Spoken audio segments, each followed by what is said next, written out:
like it, and I'm really happy to be here.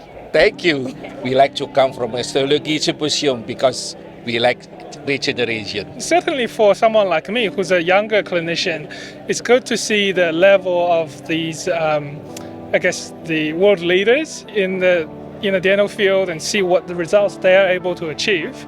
It's good inspiration for us.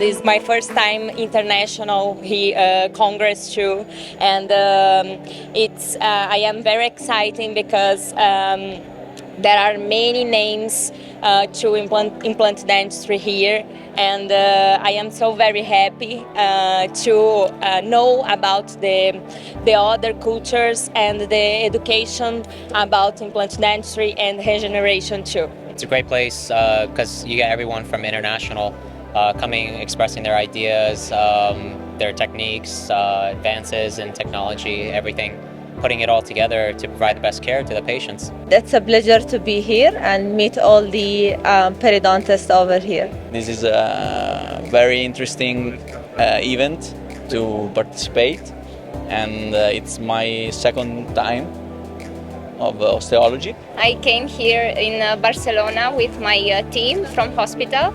I think it's a great occasion to find out the ultimate things in bone regeneration and also in implants. From this symposium, we learned a lot of new things about regeneration, how to build up the bone, how to manage the soft tissue and everything.